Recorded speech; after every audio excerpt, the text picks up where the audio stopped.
This is the Montana Outdoor Podcast, brought to you in part by Rocky Mountain Truck and Trailer in Missoula, home of Boss Snowplows, CM Truck Beds, and Diamond Sea Trailers. Just go to rmtte.com for more information. And by Superior Hardwoods of Montana, home of the largest selection of in-stock high-end wood products and flooring in the western United States. Let them guide you through the woods at superior-hardwoods.com. Now, get ready for more fascinating topics and the most interesting people you will ever find in Montana's great outdoors. We offer new podcasts most every Saturday. You can get a link to these podcasts by going to our website, montanooutdoor.com, or by going to our Facebook page, or just send an email to Downrigger at montanooutdoor.com and say send a link to my email. It's that simple. Now let's head out with your host, Downrigger Dale, and see what's going on in Montana's great outdoors. Thank you very much, Manny. And as Manny said, you are listening to the Montana Outdoor Podcast. And boy, today, this is one I've been looking forward to for a long time, for a lot of reasons. One, the topic is near and dear to our hearts because my guest this week is a sponsor of this podcast. But more than that, I have just been so fascinated with Superior Hardwoods of Montana. They are one of the most unique businesses I have ever been in, have ever been involved with. And so I really felt it was important to not just, hear their announcements and, things that they're doing during the podcast, but actually do a podcast with them because the products they deal with, they're a huge part of the outdoors. But I really want you guys to hear in depth about what they do because I know so many of you own your own homes. A lot of you have vacation cabins and stuff on the lake and rivers and up there and that. And, your places like most of us that love Montana, your home is real important to you. It, obviously it keeps you right out where we love to be. And so, we take pride in what we do. And that's why I wanted you to hear about these guys because they can really bring some stuff to you that is going to make your home special. With me today, Cory Medlinger. Cory is one of the owners, of course, of Superior Hardwoods of Montana and has been a great sponsor. So first, Cory, I want to thank you and your dad, John, for sponsoring this podcast. And there's no way we would be as successful as we become without you guys. You really have been there from the very beginning with us. And, now we've, this podcast has just exploded. It's gone way beyond my dreams and it's just wonderful to have you guys part of it. What made you decide, Cory, that the Montana Outdoor Podcast was a good thing for you to be part of? Well, first off, thanks for having me, Dale. The podcast, it's all about Montana. We're all about Montana. We like to support the local businesses, get the word out about us, and, bring in new customers. Yeah. Well, and definitely we reach the people that probably have the greatest propensity to be part of what you guys do because you're a very unique place. Now let's talk a little bit about the history of Superior Hardwoods of Montana. You guys have been around for a long time, over 40 years now. What is it, 41 now? 47. 47 now. Wow. So talk a little bit about how Superior Hardwoods got started and all that. So back in about 77, my dad started Superior Hardwoods. Him and another guy, Jim, started it. Jim was a woodworker. My dad was going out here for college. He's from Illinois area. And they first logged a bunch of timber from his family's land up in the UP of Michigan. And that's kind of where Superior Hardwoods name came because it was right off the Lake Superior. Oh, okay. So that's kind of where the name originated. So they first logged up there. they got somebody to skid out the logs. They took them to a mill to get cut up. There was mostly birch and maple and some oak that they logged off of the property. And then they took it to somebody where they bought some other hardwoods from and shipped it out to Missoula, Montana. They originated, the first office was downtown Missoula off of Main Street. They were just wholesaling back in 77, just selling lumber. They were planing lumber and selling wholesale to places around Montana, just local. I mean, there wasn't a lot of people selling hardwoods back in 77. Yeah, the trend for homes was a lot different back then. It was a lot of shag carpeting and brick and stuff like that, wasn't it? Yes, sir. So your dad kind of was going back to the roots of the way homes were, at the turn of the century, that were, all wood and wood floors and all that. So, much different than what the style was in the 70s. How was that received? What were people thinking back when he first got started? And I mean, was it a hard sell, or did people take to it pretty quick as far as the type of lumber that he was offering? I mean, so people came onto it pretty quick. He was not really selling flooring when he started out. He was mostly selling lumber to furniture builders, cabinet makers. Flooring didn't come till a couple years after that. So he was just mostly strictly just doing lumber for, like I said, cabinet builders, furniture builders. So a couple years after that, they started milling moldings and flooring. They milled some flooring. They also brought flooring in from big suppliers, big mills, and stocked it and sold it there too.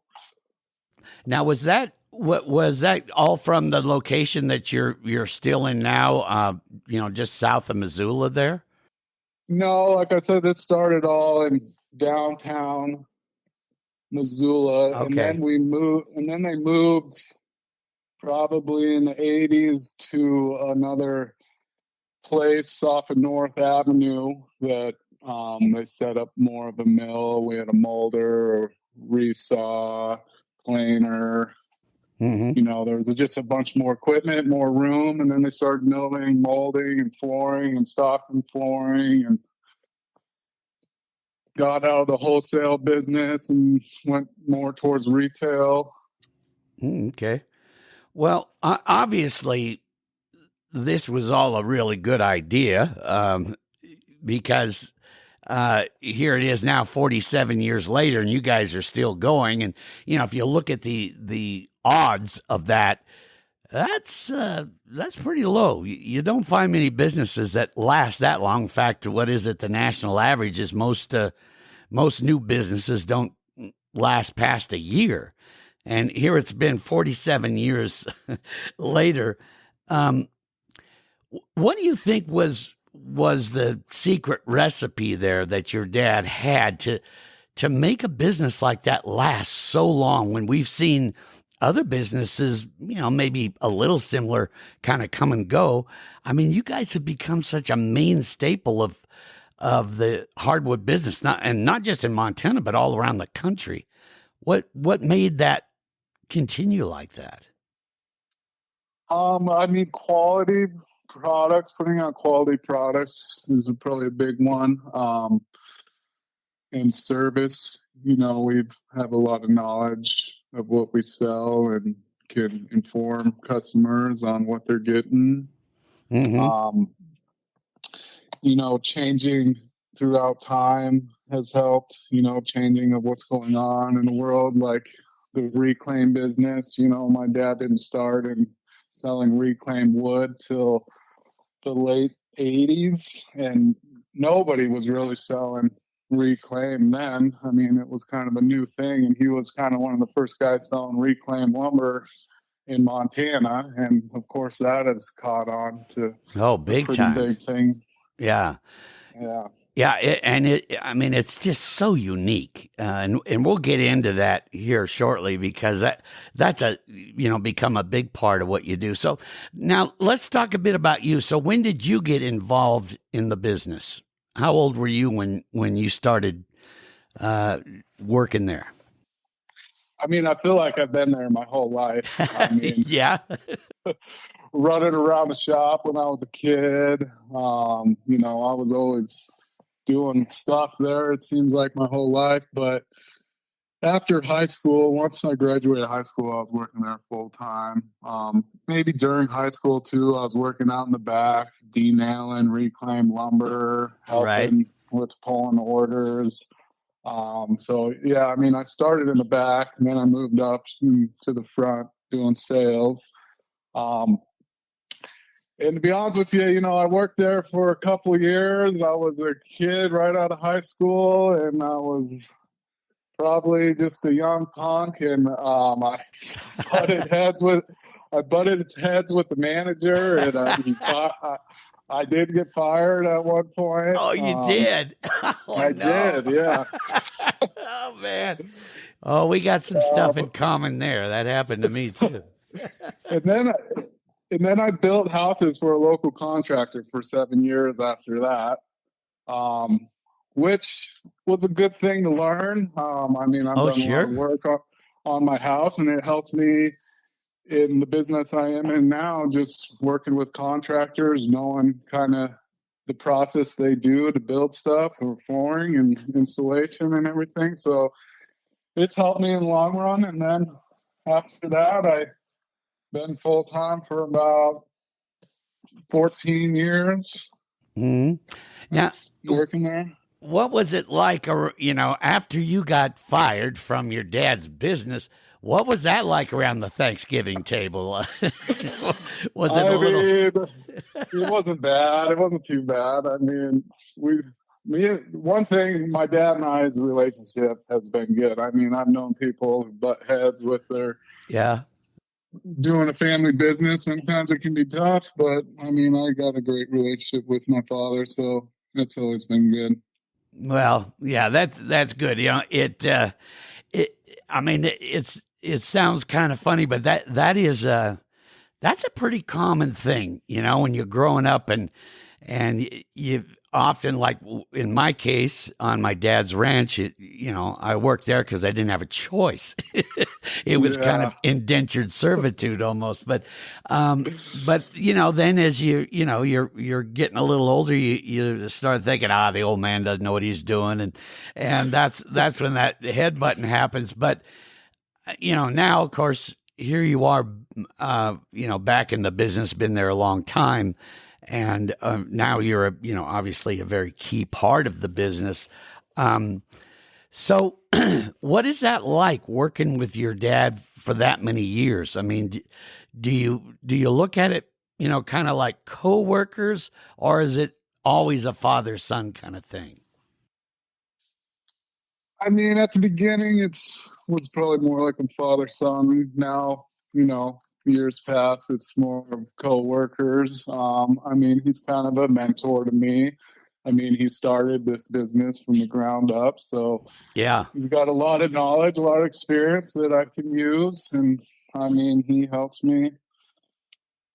The one thing he does these days is he calls himself the wood hoarder, the wood junkie, and he likes to buy wood. Sometimes I have to pull the reins back and tell him to stop buying wood. But.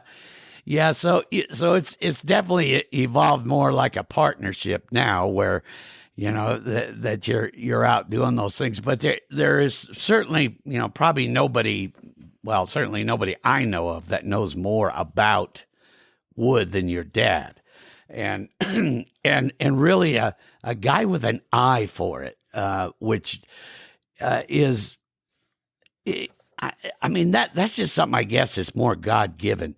When you talk about how he started moving more towards the reclaimed woods, let's talk a bit about these reclaimed woods, because those are just amazing. When you guys toured me through your plant and I started to see all these different things and then started hearing the history behind it. So let's start with the basics there. What is considered a reclaimed wood? I mean, reclaim can be anything that's, was used prior and, torn out of a house, whether it's 5 years old or 10 years old and then reused. I mean, that's reclaimed. But for us, we stick to the antique reclaimed stuff that was built 50 to 100 years ago. It's just like they cut wood different back there. It was more old growth wood. It's patinaed over time a lot longer, so it's got a unique color to it. We're not reclaiming stuff from the asbestos days. Yeah. Yeah, we don't want to. I mean, like the hand-hewn beams we sell. I mean, they were pretty much shaped by an adze, which before there was saws to cut them. I mean, these were shaped by hand with an adze 100+ years ago. Yeah, and that is what really, I guess it must be the attraction to the reclaimed woods is one, they're very unusual because of that, because they were using tools and things like that we just don't use anymore. But also, there's that element of history to it that just blows me away, and I think is an attraction for a lot of people to say, it's great to have that piece of history in my home or my business or that, but it's got to take a bit of an eye as far as how you figure out which is a good reclaimed wood and which is bad. I mean, what are the things you guys look for when, let's say you guys get the call and they're going to tear down an old, say an old flour mill or something. And so you guys will go out and look at that. What are you looking for there that says, okay, this is something we want to stock and reclaim and turn into flooring or paneling or whatever? So a lot of times we look for, builders, designers, they look for more of a rough material. So when we reclaim, let's say, an old beam, sometimes it's rough, that it's cut by a saw and then put up. Sometimes it's what we call S4S, that's smooth, that's been planed down to a smooth texture. It still has the old patina on it, but it's just the texture is different, and a lot of people look for rough timbers over smooth timbers. Mm-hmm. So we look for that kind of stuff. I mean, you got to watch out for rot and that's what I was going to ask about. That is, do you find that a lot of it is got bugs and stuff in it and maybe rotted from moisture? I mean, is it hard to sift through all that, or is it because these are older hardwoods they just kind of stand the test of time? I mean, a lot of it does. So, I mean, we do, back when my dad got started in the reclaim business, I did help him tear down a couple buildings, not anything too big. But nowadays, we just buy from salvagers. Uh-huh. Take it down, and we buy it from them. It's mostly coming from the Midwest. Ohio, West Virginia, Pennsylvania area. There was a lot more people over that way back 100 years ago than there was in Montana. Well, I remember when we were going through your shop there. One of the things you guys were telling me about is you were looking for some corral board in that, and I can't remember if it was your dad or you were saying that, sometimes you see some of these corral boards, out in a pasture or whatever, and you tell a rancher, hey, don't tear that down and burn it. We want to buy it from you. You must get some pretty strange looks of what the hell do you want that for? Yeah, I mean, there's not a good history thing behind corrals, but I mean, it's a unique weathered gray look. We sell a lot of it. And we also sell new wood to farmers that we, just replace their old corral and put up new wood. Yeah. We do a lot of that. Yeah. When I first heard you, talking about corral board, I was thinking, now what would be great about that? But then when you started showing it to me, I mean, it is some of the most unique stuff, but it's the kind of stuff that it takes a little work to kind of bring it back to life. What is the process for, let's use the corral board, for example, that you guys have to do to get to the point of saying, yeah, now that is starting to come back to life. That's going to be a viable product that someone's going to love to put in their home. What's the process you use to bring that stuff back to life like that? So all the corral board that comes in, it's either 2x6, 2x8, 2x10, some 2x12. So it comes in 2 inches thick. Uh-huh. The one thing nice about corral board, it's gray on both faces. Some reclaim we get could be only gray on one face because it was up against a wall or something. But that's why we like corral board, because we'll resaw it and get 2 1-inch pieces out of it, 2 gray 1-inch pieces. Oh, I got you. Okay. So we resaw it in half. Sometimes we just sell it like that if people want something real rustic. A lot of times we sell it for siding, paneling. I mean, siding is probably what we sell most of it for. And then there's some people that want it shiplap, which is a profile. We plane it down to a thickness and then run it through a molder and put a profile on it so it goes together tight. It's cleaner look. But when we get it in, another thing we have to do, which is part of the process, is we have to denail everything that comes in. So we take metal detectors and go over each piece and pull out every broken nail or screw in it, which can be a time-consuming. Oh, I was gonna say, project. Yeah. Holy smokes! I know it. Building corral as a kid, I bent a few nails in those. So, oh man, that's got to be real painstaking. I mean, and corral board doesn't have a lot of nails in it because they just fastened it from post to post. There's other stuff like floor joisting we get that has a ton of nails on the edge of it. That's more time consuming. Corral board's not that bad. Well, let's talk about some of the other wood. Now, one of the things that you guys were showing me was some of these exotic woods, and some woods you were showing me I've never even heard of. Other stuff, you just don't see very often. I remember you were showing me this big piece of cypress that was just stunning. Now, how do you guys find that, which is, I mean, nowhere near around Montana, and in some places is just unique to a certain part of the country or the world? How do you come to find stuff like that? I don't know how my dad found these contacts, 20, 30 years ago, but he's built relationships over the time. He started the business.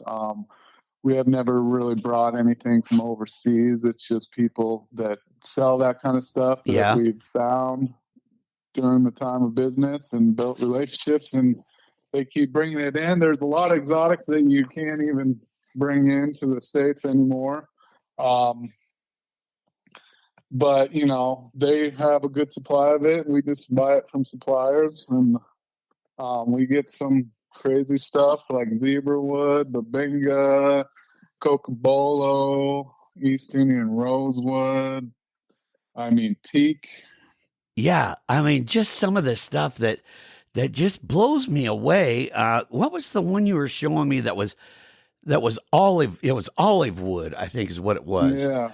Italian olive wood. There's different types of olive wood out there, but this one comes from Italy, and it's got some pink hues too. I mean, it's a unique piece of wood.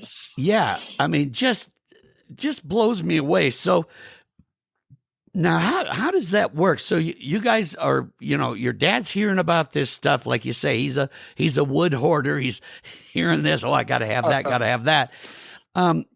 Then what's the process of getting things like that from coming into the warehouse to now ending up in somebody's house? Do you guys then talk to contractors about, hey, what are you building?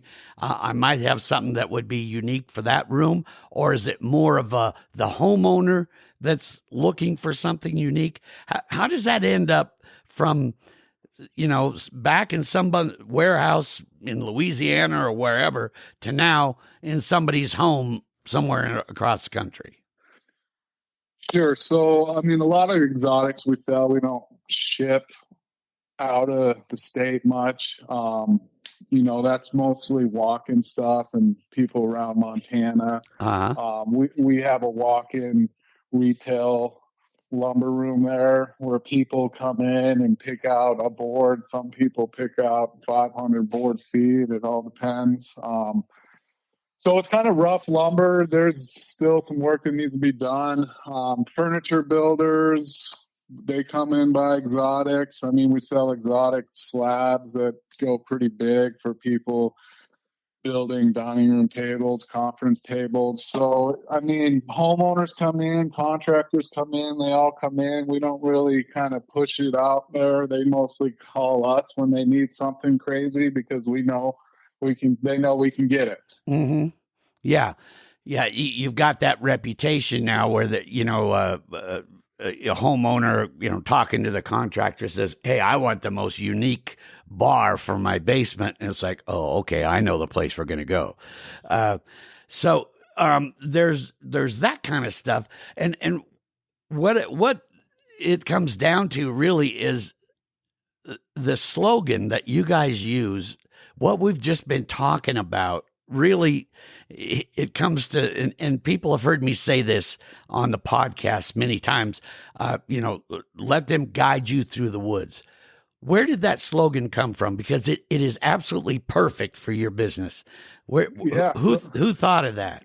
My dad thought of it one day. I don't even know how he came up with it. He just kind of clicked in his head one day, and it stuck with us. What it means to us is kind of, we have a lot of employees that's been around for a long time. We have a lot of knowledge about our products. And, when you come in asking questions about flooring, what's the best floor for this? What's the best siding for this? We're going to guide you through the woods and talk you through and tell you what you need. And we got the knowledge to do it. It's kind of what it means. Yeah. And it's so true because, for people that are listening and, maybe you're thinking about remodeling or building a home or whatever, or you want that really super unique piece of furniture, it is truly an experience to go just, south of Missoula on Highway 93 and go into that showroom. And then you guys literally start guiding you through the woods. And I mean, how do you get them to find that? Because what is there? There's I'm trying to think how many 100,000 square feet of flooring in your place. Talk a little bit about your plant there and just how much there is to choose from. I mean, there's, I'd say 20 different types of flooring you can choose from. I mean, probably 50 different species of exotics and domestic lumber. We keep a lot of stuff in stock. Not a lot of other places do. We try to, if somebody needs something quick, we can accommodate them. My warehouse is packed so tight of wood. I mean, much more wood we can fit in there. It's truly amazing. Yeah, it's truly amazing. You walk in this thing, and it's a huge place, and there's just from floor to ceiling, just lumber everywhere, and it's all in where supposed to be, so where everything is. But And then I mean, we stock a lot of raw lumber too, yeah, just because we'll mill it. The raw lumber, walnut, oak, maple, hickories, we mill. It's there, so when we mill it in the flooring, when somebody wants, hickory floor, we got the lumber, and then we're going to mill it. So I mean, we stock a lot of lumber for future milling and flooring. and that's where stuff can get really unique for, because I can hear people out there thinking, okay, well, gee, that all sounds neat, Downrigger, but I don't have unlimited money for some super exotic stuff. I mean, you guys also just have good, affordable wood, but the milling process, the custom stuff that you do, takes what I think a lot of homeowners probably get shown at other places and say, well, here's your three choices. Which one do you want? Where you guys can say, okay, you like the look of, say, pine, but here's what we could do to make it just unique to you. Talk about the milling process and what you guys are able to do, because that's I think really where you guys shine even more, in that you can make really any kind of wood unique to that person. Yeah, so I mean, we sell smooth hardwood flooring, textured hardwood flooring. One thing about us being a small mill, if you're buying hardwood flooring from a big, huge mill, they're pumping through thousands of feet a day, just throwing it through the molder. Ours, we have more quality control. We're not pushing a ton of material each day through. I mean, we're pushing material constantly, but not as fast as, the big, huge mills are doing. So that kind of sets us apart of quality control and everything. The milling's better. We can produce a longer length product than most big mills do. We can do wide widths. Right. We have different textures we can do, wire brushed, circular sawn. Yeah, and that's the part that I just fascinates me, is because, for example, the captain, my buddy who's been on this podcast a lot. Of course, I do the Montana Outdoor Radio Show with him, and his floor that he got from you guys is so unique and has these saw marks that are what he and Bernie really liked and have become just such a conversation piece in his house. That's the difference that a homeowner can get from you guys that you're just not going to find somewhere else. And that's the part. So talk about the other people that work with you there in Superior Hardwoods of Montana. Talk about some of these people that make this magic happen. Who are some of the other folks involved in the company there? Pat is our yard foreman. He kind of sees over everything, runs the mill in the back. Pat's been with us for 30 years. 30 years, wow. Yeah. He's been doing this stuff for a long time. He's got a great map of our inventory of reclaim, since there's so much of it. If somebody wants a stick, he knows where to go and get it. Shannon, one of the salespersons there, she's been there for 16 years.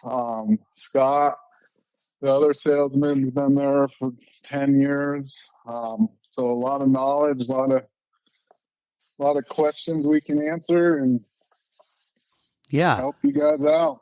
Yeah, and again, when you start to hear these kind of numbers, I mean, that's unheard of in that business, that you have people that are staying with you, for long periods of time and amassing that knowledge, not just knowledge of the wood in general, but knowledge of all that product that's, in every nook and cranny of that huge warehouse. They know what it is and what it can be. And that's another unique thing about Superior Hardwoods. In this environment, I talk to business owners all the time, and they say, "Gee, I can't find employees." How do you find where you're keeping people for that long? I mean, that's just unheard of these days. Yeah, I mean, people like working there. They like what they're doing.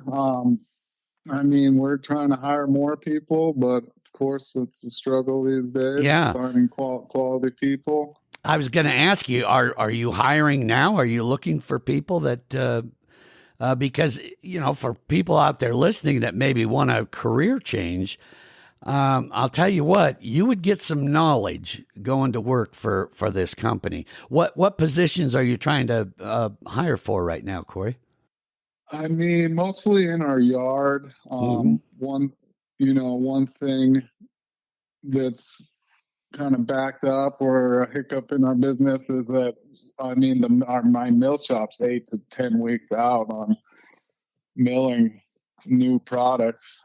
Just so we have so many orders right now.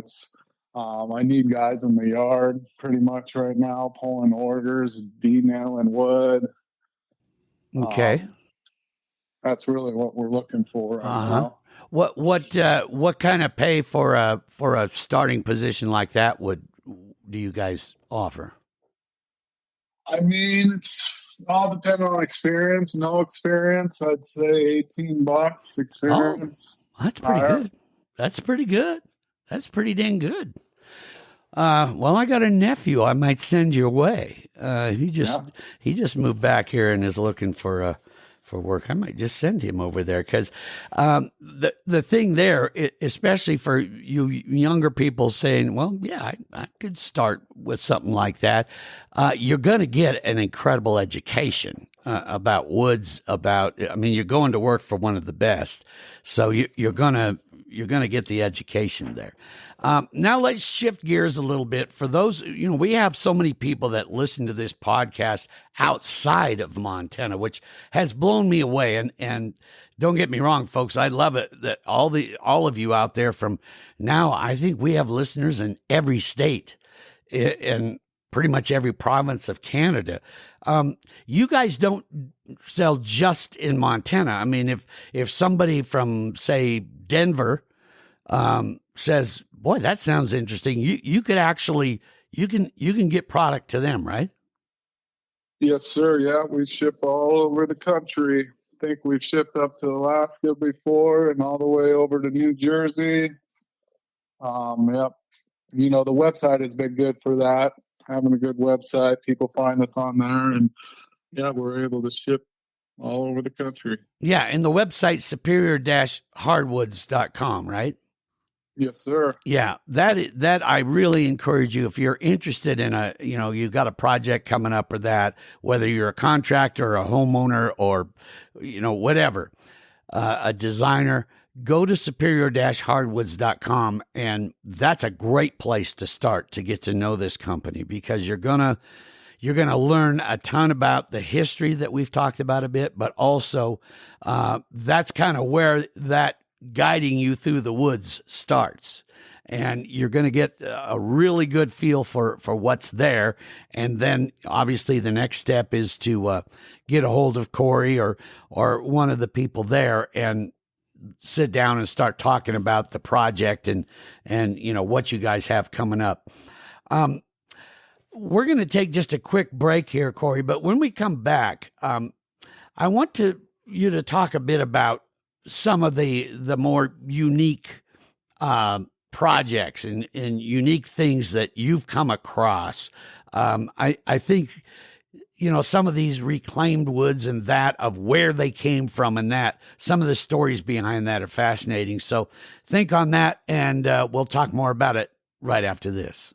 I know our regular listeners to this podcast have heard me talk about Rocky Mountain Truck and Trailer, but for those of you that are new here, let me start with the basics about Rocky Mountain Truck and Trailer. They are your locally owned Boss Snowplow, CM Truck Bed, and Diamond C Trailer dealer. They offer a wide variety of auto, truck, and trailer accessories and specialize in sales and service of trailers. Rocky Mountain Truck and Trailer is conveniently located at 5680 Expressway in Missoula, Montana. Now, let's get into the stuff that truly makes them special and why they are the ones we recommend if you ever need a new trailer, a snowplow, or just need service and/or advice. Let me give you an example. They carry the best snowplows on the planet. That's Boss snowplows. So that way, when you get sick of just getting by with what you have, or sick of spending a fortune to have someone else plow you out, you can come tell the folks at Rocky Mountain Truck and Trailer about what and where you need to remove snow, and they will help you find the perfect Boss snowplow to get the job done right now and likely for the rest of your life. I'm going to tell you something about these Boss snowplows that just amazes me, but I truly hear about it all the time once someone I know buys one. They always say something to the effect of, "You know, Rigger, I never thought I'd say this, and I know it sounds crazy, but I actually have fun plowing snow with my Boss snowplow. And crazier yet, I like it so much I actually look for places near me that need plowing and ask property owners if I can plow it for them." Gang, I'm not exaggerating. That is the Rocky Mountain Truck and Trailer difference. They carry the equipment that not only is perfect for you, it actually becomes part of you. So, gang, don't end up hoping you get the right snowplow, trailer, or truck bed. Just go to rmtte.com. Look at what they have, then call them at 406-549-4243. Get all your questions answered, and then go have fun this winter. Thanks to Rocky Mountain Truck and Trailer. Go see them, rmtte.com. That's Rocky Mountain Truck and Trailer.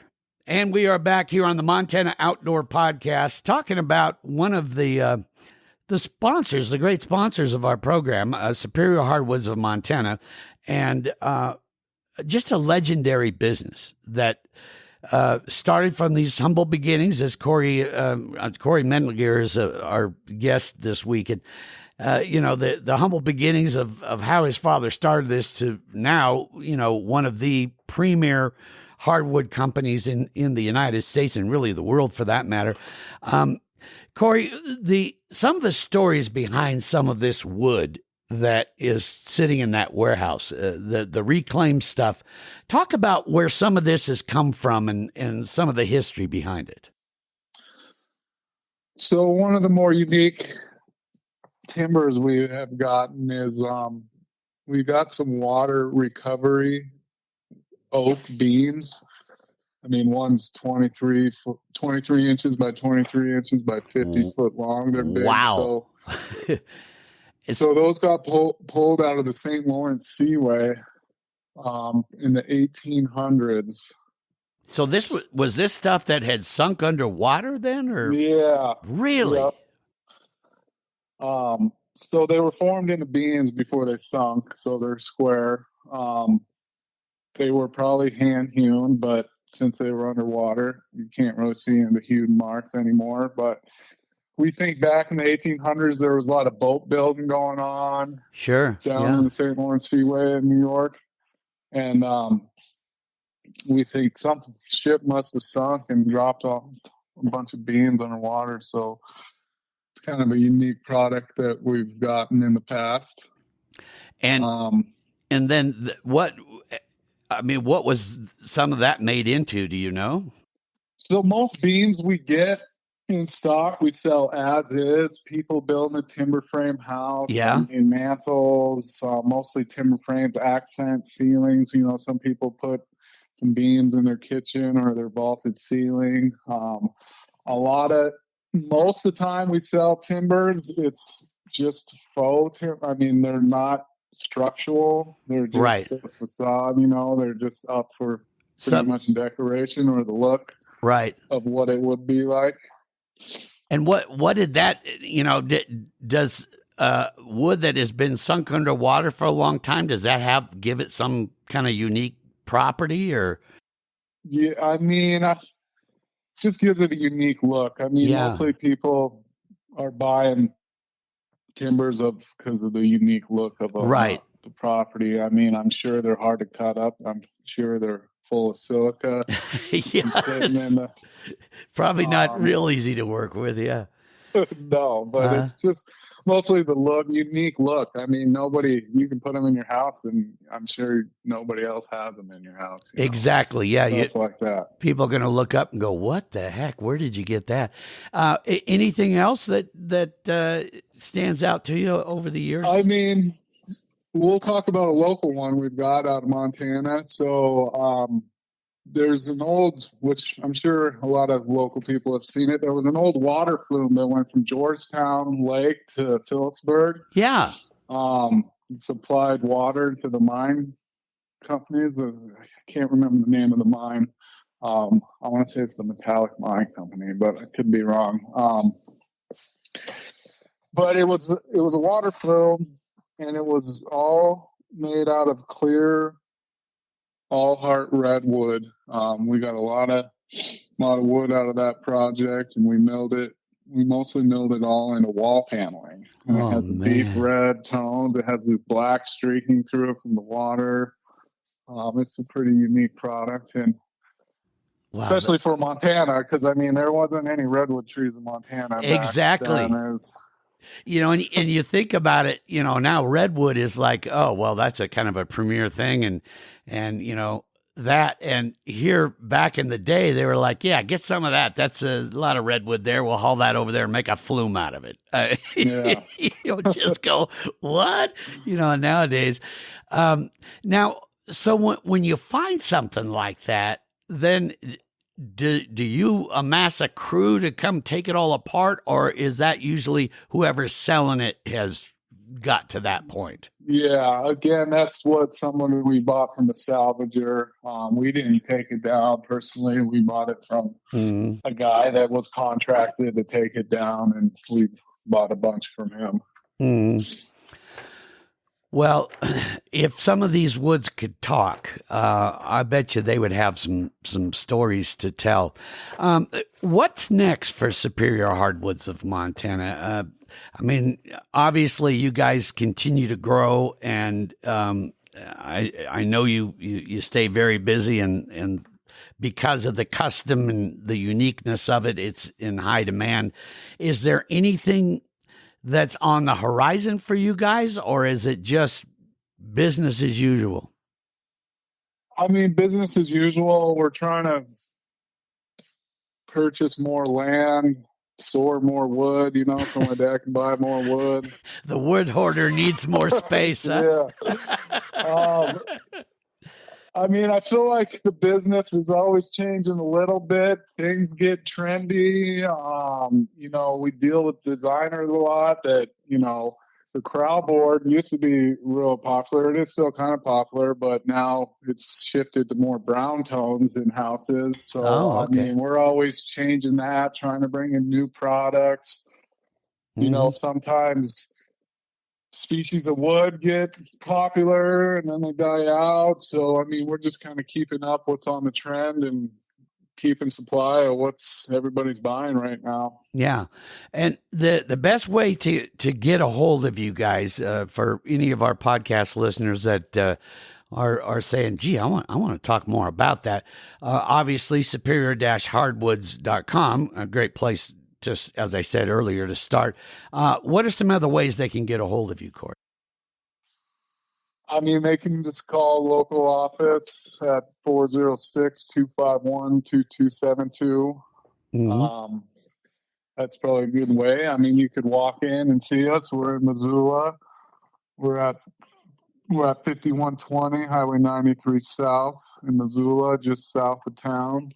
Yeah, and in the podcast description, when all of you found this podcast, down towards the bottom, I will put links to the website for you.